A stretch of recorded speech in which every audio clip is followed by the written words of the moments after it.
Hello everyone, how are you doing? This is Daryl Guberman, the CEO of Guberman PMC LLC, a quality consulting firm here in Connecticut. We've been open for 13 years, assisting companies in quality certification in all derivatives. We are also on the consulting side as well, manufacturing and quality. And we have been involved with quality and manufacturing for over 40 plus years. That is aerospace, medical implants, materials printing, and plastic distribution, where we dealt in all industries. Today, this video is very important. This video is if Boeing doesn't call upon quality expert Daryl Guberman, disaster will plague them. Yes, disaster will plague them.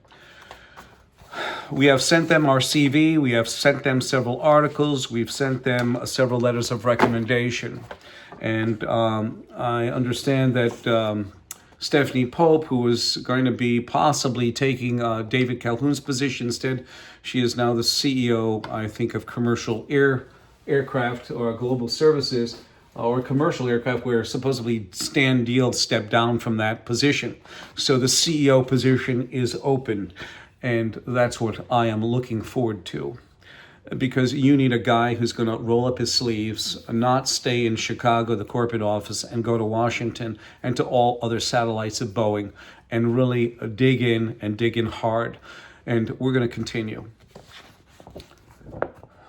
ANSI, the American National Standards Institute, is a private, not-for-profit, non-governmental corporation that has federal agencies and corporations on board. The American National Crediting Board sits on ANSI's board, and ANSI sits on ANAB's board.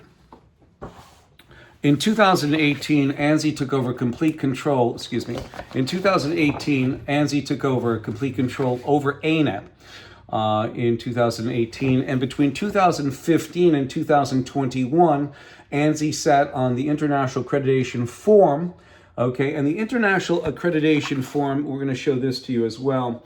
ANSI is a founding member of IAF, an ANAB affiliate. And now they are not an ANAB affiliate, they own ANAB.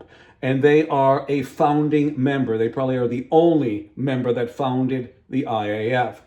At the time in 2015, ladies and gentlemen, business owners, my fellow citizens, the IAF, which is incorporated in Delaware, which is a repository for national and international accreditation bodies, was controlled by a communist Chinese national, Zhao Jinwu, who's been involved with our quality since 1994, so it's 30 years.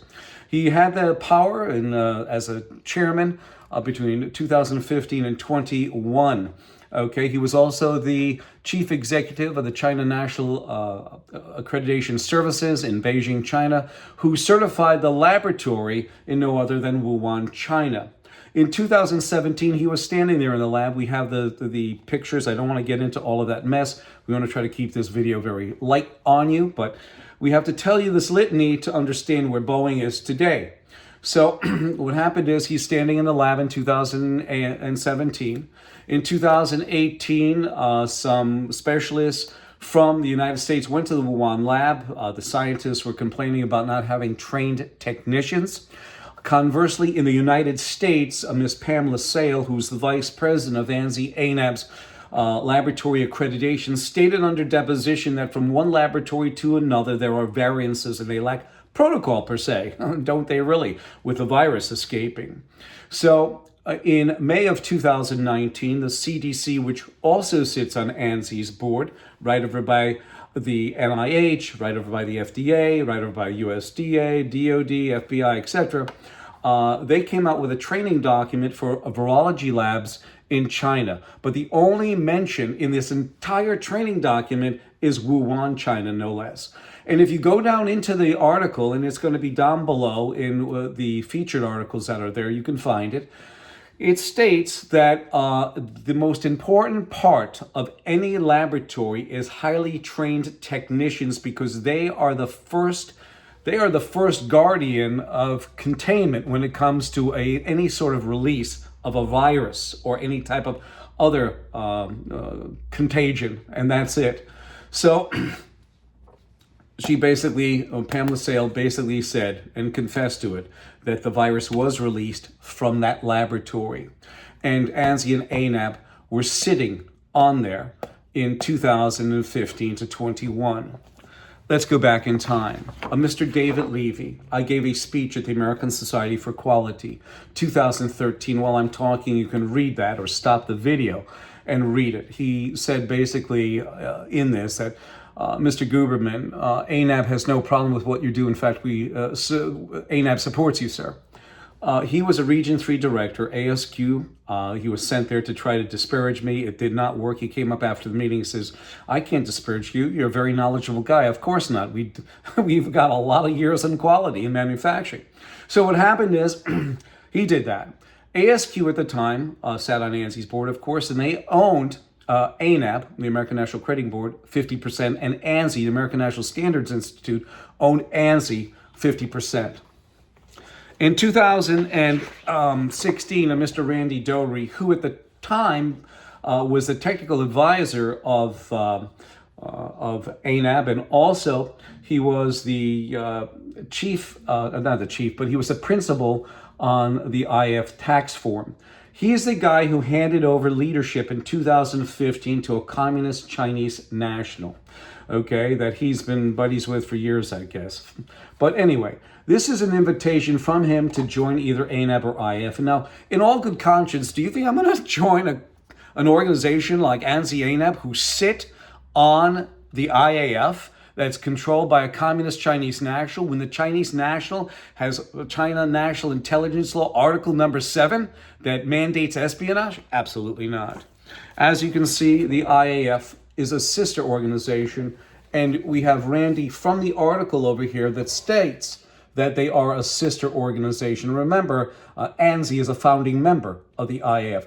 Also, get into this, that ANSI ANAB are underwriters for the International Accreditation Forum Incorporated in Delaware, and also ILAC, the International Laboratory Accreditation Cooperation in Australia. And here we go. This is the actual one of the standard operating work orders that we have from the State Department. This is 2018, mind you. So the State Department, our own government, and many of those agencies sit on ANSI's board, like the DOJ, DOD, FBI, FTC, etc. They sit on ANSI, and ANSI was sitting as a member on the IAF 2015-21 cybersecurity issue. Does anybody get a red light? And this actually tells you over here that ANSI ANAB are underwriters for the IAF. Now we get on to Boeing. Boeing, here's Boeing. And Boeing sits on ANSI's board right over by the accreditation body that they shove down your throat. You're going to find out as we go through this that there is a restraint of trade. And they kept me out when I began my business as a registrar in 2011-12. They kept me out, and it wasn't just them. It was their purchasing people who said, no, we only accept the ANSI ANAB. I'm going to show you why, that they are breaking the Sherman-Clayton Act of 1914, anti-competitive, antitrust, and monopolistic. And you'll find out that they hit all three. It's a triple-decker winner. This is actually in 2002. Boeing came out with a supplier bulletin, and who was on board then? As I showed you, I think there she is.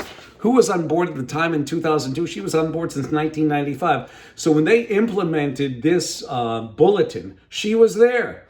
Okay, unbelievable. And she was ahead of the commercial, defense, all the rest of that. That's in another video, but I'm not going to go into detail. This video is about myself and what Boeing can do with me. Because right now, if they don't choose me, it's going to be a problem. Disaster will plague them, no matter whether they put her in charge or anybody else. Because you don't want inside sources. You want somebody who will roll up their sleeves, somebody who brings 40 plus years of knowledge of quality and processes into the facility to boost that. Not only boost it, boost morale, and boost the company in general so that every one of those aircraft that go out the door, go out the hangar, have almost zero rejections, and they are quality based. So this bulletin came out, and it basically said this. It said that if you are AS9100, as long as you're ANSI ANAB accredited, just send us your certificate, send us your parts, and Boeing doesn't have to do on-site audits. In 2009, Boeing was made an FAA regulator, which means this, ladies and gentlemen, business owners, that means that the MCAS system that they put in the aircraft, when she was here, she was at Boeing in the commercial arena, okay? You look at that and you say, what's going on here? Nobody opened up their mouth.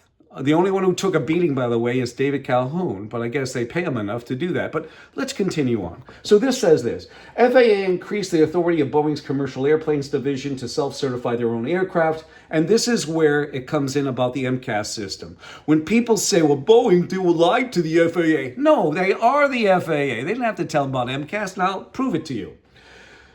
Authority extended to Boeing under this new system allows Boeing employees to perform tasks on behalf of the FAA that include oversight of testing and product standards, along with certification of aircraft technologies, that's MCAS, and new aircraft designs. So you see, ladies and gentlemen, business owners. Now that was a supplier bulletin. This is a supplier portal. Supplier portal is saying, here you go. The supplier portal is saying, ANSI, ANAB, or internationally equivalent. And this is a good one. Here is the actual site, ANAB or ANSI ANAB site, that even shows you Boeing. Okay, do you see that? Where are they? Right here, Boeing. Okay, and you can grant, suspend, and withdraw certification. So there goes the triad. Their supplier bulletin 2002, ANSI ANAB. Supplier portal, ANSI ANAB. They sit on the board and the board of directors, and they kept constriction, Sherman-Clayton Act, illegal. And who do they sit by? No other than the FAA. On top of it, while they were a regulator, they were fudging documentation. Is this what the FAA was teaching them? What happened with Boeing is, I have to tell you this, rather than grabbing that honor to be an FAA regulator, to be able to sign off your own stuff, is honorable if they took it honor. Instead, they didn't. They took it like cutting corners. Oh yeah, we're an FAA regulator. Rather than putting the cap on the bottle, forget about it. That's basically, rather than being proud of what they did, rather than rolling up the sleeves, these CEOs, and going down on the floor and being the cheerleader for the workforce, instead, they were playing golf. Unbelievable. I don't play golf. I play miniature golf. I'm a short guy. You have the Department of Justice sitting there. Most recently, by the way, the DOJ fined Boeing's composite facility, the Boeing composite facility in Pennsylvania, fined them $8.1 million because not only were they were fudging documentation, and if, in a composite material, because composites are my background, time, temperature, and pressure are important. If one of those are failing, you're going to have possibly an aircraft crash. Federal Trade Commission, U.S. Department of Transportation. Who else sits there? FBI, Department of Defense. And one of the worst things after doing my business for 13 years, listening to these people, Daryl, we'd love to come on board with you. You're a smart guy. You got a lot on the ball. But we're being forced by Boeing and Lockheed. We have to be ANSI ANAB accredited. And anyway, we don't care. We pay and we play. That's all. We pay and play. It's a ticket to stay in the game. So they didn't give a shit about quality either. Those poor people on the floor. If I heard my boss say pay to play, that doesn't really resound too well in the workforce. It gives complacency, depression, all the rest of that. You have to be a cheerleader when you're a leader of an organization. So this video today is about if Boeing doesn't call upon QA expert Daryl Guberman, disaster will plague them. I promise you. It happens because, as I always say, Confucius saying, it is not the droplet of water that wears away the mighty stone, but it is its persistence. And I thank you, ladies and gentlemen. I appreciate you. 203-556-1493 or Daryl, DARYL, TQRS @yahoo.com. I thank you.